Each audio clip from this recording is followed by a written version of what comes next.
Selamun Aleyküm, saygılı cemaat-i muslimin. Yüce Rabbimiz bizlerini Ramazan ayına yetkizdi. Ramazan ayının ikinci günü içindeyiz inşallah. Ramazan ayının sonuna kadar barmağa Yüce Rabbimiz bizge nasip eyleyer. Güzelce selametlik içinde bayramlarga yetmegi hepimizge nasip eylesin inşallah. Bütün vakitler arasında, aylar arasında en mübarek olan Ramazan ayı içindeyiz ve ona göre elbette bizler Allah-u Teala bizden istegen, bizge buyurgan ibadetlerini yerine getirmek gerekmiz ve en evvela yapacağımız ibadet farz oraza Ramazan ayında tutulur ve ona göre de Müslüman olgan, akıllı yerinde olgan ve pişkinlik yaşına erişken her bir Müslüman şu mübarek ayda orazasını tutmak gerek. Bu Allah'ın hakkıdır. Ve biz bunu yapmasak Allah katında özümüz bunun cevabını verecekmiz elbet. Oraza öyle bir ibadettir ki bunun hakkında biz geçken vaazlarımızda da aytkan edik. Onun faydası pek çok. Bilgenimiz, bilip olganımız, anlap olganımız, anlap olmaganımız birçok faydası var. Ve elbette en evvela birincisi budur ki bizler şu ibadetini yerine getirip Allah'ın bizge buyurganını, farz ibadetini yerine getiremiz. Boyun burcumuzdan kurtulamız. Ama bununla beraber elbette Allah'ın merhametinin savabı çoktur. Günahlarımızı bağışlata, bedenimizge sağlık, selametlik getire, cemiyet içinde Müslümanlarını birbirine yakınlaştıra, fukare insanlarının muhtaç, aç kalgan insanların alını anlamağa yardım eti. Beraberce kulluk şuurunun biz oraza ibadetinin Allah'a yakınlaşamız. Yüce Rabbimiz en güzel şekilde kabul ve makbul eylesin inşallah yapkan ibadetlerimizle. İşte saygılı cemaat biz aytamız.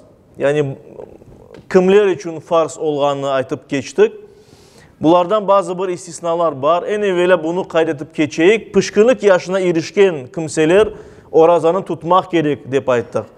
İşte pışkınlık yaşı nedir? Dinimizge göre oğlan ballarda, kız ballarda artık büyüklük alametleri peyda olsa, yani cinsi taraftan olar yetkin olsalar, demek ki olar pışkınlık yaşına erişken, pışkınlık yaşına yetken insanlar olarak, Müslümanlar olarak kabul edilir. Bununla beraber eğer ballarda bu da peyda olmayan olsa 15 yaşına kırdım, 15 yaşında her biri endi dinimizge göre pişkin dep sayıla. Yani büyük sayıla. Bütün ibadetlerini yerine getirmesi gerek. Bu yaştan evvel ise daha kiçkene balacıklarga da bizler onlarga farz olmasa da oraza ibadetini ve başka farz ibadetlerini öğretmek gerekmez. Onlarını buna alıştırmak gerekmez. Ve ona göre Peygamberimiz sallallahu aleyhi ve sellem mesela 7 yaşından ve hatta 10 yaşından bağışıklarını namazga, orazaga ve başka bütün ibadetlerge, farz ibadetlerge alıştırmak gerek olganımızını, onlarga öğretmek gerek olganımızını buyura. Ve hatta 10 yaşında yapmasalar bunların cezasını da vermek gerek olganımızını bildirir. Ama ceza vermek nedir? Balanı korkuzmak ya da vurmak değil de yaxşıca anlatmak ve onu bazı bir taraflardan sınırlamak demektir. İşte saygılı cemaat-i muslimin, bütün Müslümanlar tutmak gerek orazanı deyimiz biz. Ama bundan bazı bir istisnalar var. Ve bu istisnalarını en evvela Allah-u Teala Kur'an-ı Kerim'de bizge anıp geçe. Mesela Kur'an'da Bakara suresinin 184. ayet-i kerimesinde Allah-u Teala böyle buyura. Estaizu billah. فَمَنْ كَانَ مِنْكُمْ مَرِيضًا اَوْ عَلَى سَفَرٍ Sizden kim hasta olsa ya da yol üstünde olsa, yolcu olsa فَعِدَّةٌ مِنْ اَيَّامٍ اُخَارٍ Aysa başka günlerde tutamağanı kun yerine o kadar kun oraza tutsun diye Allah-u Teala. Ona göre hasta olan kimseler ya da yolcu olan kimseler farz orazanı, Ramazan'daki orazanı tutmay bileler ve başka günlerde onların kazasını yerine getirmek gerekler. Yani bir kunge bir kun başka kunde tutmak gerekler. Ama bunda elbet bazı bir nüanslar var. Hasta bir kimseler eğer onlarga ilaç içmege gerek olsa ve onlar bunu oraza vaktinden evvel ve sonra yapıp olsalar, mesela temçitte ve iftarda, ve ona sağlığına keder gelmesi aysa aplarını vaktinde içip oraza tutmak gereklir. Ya da bir kimse yolculukka çıksa dinimizge göre yani 90 kilometre uzaklıkka ketken olsa yolcu sayıla dinimizge göre ve oraza tutmay bile ama orazanı tutsa daha yaxşıdır. Çünkü eski vaktlarda adamlar uzun yolculukka çıkkanda 3 günden ziyade devam edecek yolculukka çıkkanda onlar ya yayan, cayaf ya da bir hayvan üstünde meşakkatlar içinde yolsuz olan yerlerden geçediler. Türlü aydutlar var idi, bilmeyin başka şeyler var idi. Birçok problem olması mümkün idi. Aş tapmak kıyın, su tapmak kıyın olabilir idi. Ona göre de onlar için bu hüküm geçerlidir. Ama günümüzde saygılı cemaat biz yolculuk yapkanda ya maşinada, ya uçakta, ya trende ya da başka bir nakliye vasıtasında sefer yapamız. Yani yolculuk yapamız. Böyle halde rahat olganımız vakit eğer biz oraza tutsak bu bizler için daha hayırlıdır. Ve öyle yapılmak gerek aslında. Zaten Allahu Teala özü aynı ayet-i kerimede yani Bakara suresinin 184. ayet-i kerimesinde böyle buyura. Estaizu billah. Ve en tasumu hayrun lekum. Ama eğer oraza tutsalar, hasta olup ya da yolcu olup oraza tutsalar, onlar için daha yaxşı olurdu. Daha hayırlı olurdu Allahu Teala. İn kuntum ta'lemun. Eğer de siz bunu bir farkına barıp olsaydınız diye Allahu Teala. Çünkü elbette Ramazan'da tutulan orazağa kaza olarak tutacağımız başka vakitteki oraza denk gelmez umumi olarak. Ona göre de elbette hastalığımız şiddetli olmasa, sağlığımıza zarar gelmese ve biz Ramazan'a göre tertibimizni yapsak, ilaçlarımızı kabul edip olsak ya da yolculukta orazalarımızı tutsak daha da yaxşı ama bununla beraber bizim hakkımız var hasta olganımızda, sağlığımıza zarar gelecek olsa ve yolcu olganımızda başka günde oraza tutmak. Ve bundan başka nasıl da Allah var ki insan oraza tutmayıp başka güne geçirsin. Birincisi bu, eğer insanın oraza tutmaya gücü olmasa, yani mesela hastalıkını biz ayttık, eğer bir insan kart olsa, bayağı kartaygan olsa gücü yok onun orada tutmaya. Yani gücü yok degende ağır olacak manasında değil. Sağlığına zarar gelecek, insan çıdap olamayacak, yaramay olacak eğer böyle alda olsa demek ki gücü yok tutmaya.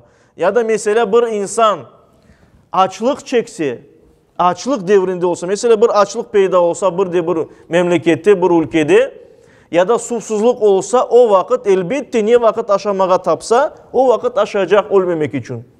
Yani bunun gibi ağlar bir de eğer bir insan pek ağır işlerde çalışsa, böyle bedenle güç kuvvet gerek olan bir işte çalışsa, mesela rudniklerde, madenlerde çalışsa ve başka işi de olmasa, korantanı bakmak gerek, balları var, apayı var, başka iş yok, tapalmay başka bir iş. O vakit elbette gücü yok, takatı olmasa bu insanın oraza tutmayı bile şeriatımız buna ruhsat verir. Bir de kadınların alları var. Kadınlar her bir ay onlarda kanamalar ola, aylık kanaması. Bundan gayrı kadın bala tapkanda onda kenedi kanlar aka, lohusalık alı deyilir buna. Bundan gayrı kadınlar bala emizdirgende bazı bir alsızlık alları olması mümkün. Bu vakitlerde yani aylık kanamalarda, lohusalık kanamalarında kadınlar oraza tutmay. Başka günde ama kazasını yapmak gerek. Balanı emizdirgende ise eğer kadın oraza tutsa, sütü kesilmeye başlasa o vakit oraza tutmay bile. Ya da onun ananın sağlığına, balanın sağlığına tesir olacak olsa, sütü azlaşsa o vakit tutmay bile ama başka günde tutmak gerek elbet. Bir de saygılı cemaat, kart kişiler hasta kişiler var, kronik hastalıkları olan kimseler, onların savuşması, tedavilenmesi endi mümkün değil. Çünkü endi vakit geçti, hastalık bayağı ilerledi. Böyle kimselerin eğer ahlı takatı yerinde olsa, çareleri olsa, tutamağanları bir gün yerine bir adamını iki kere aşatıp içirmek gerek, aşatmak gerek. Ya da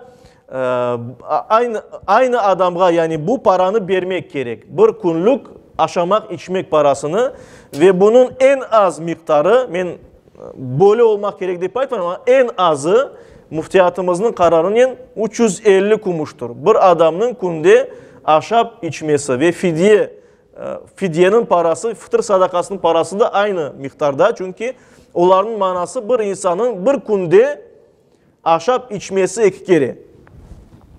İşte ayet-i kerimede okuganım ayet-i kerimenin devamında buyurula Estaizu billah ve alellezine yutiqunahu fidyetu ta'amu miskin.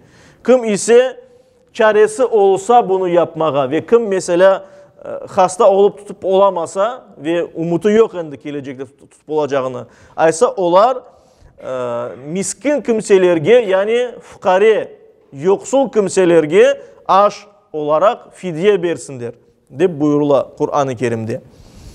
Ve saygılı cemaat-i muslimin orazaga başladık.